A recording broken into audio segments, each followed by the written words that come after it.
Hello বন্ধুরা, আজকে এসেছি বাড়ির পাশেই খরার ধানের জন্য। ধান রোপণ করা হবে, সেই জন্য হাল বতে সব মাঠে জল দিয়েছে। সাবমার্শালে জল চলছে। ওই 4 ডাঙালি মাঠ চষা হলো, ওই বড় বাকুটা বাকি আছে এখনো। ওই পাশে আলু মাঠ। এই আমাদের কিং চলে আসছে।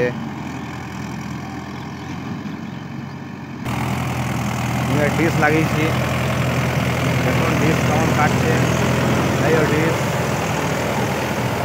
ডিশ ছুড়ে দিছে আলকে, একবারে আল কাটা জায়গা বল হয়েছে। দেখুন আল কেটে দিচ্ছে ছুড়ে। আর ছুটতে হবে না মাঠ কাউকে।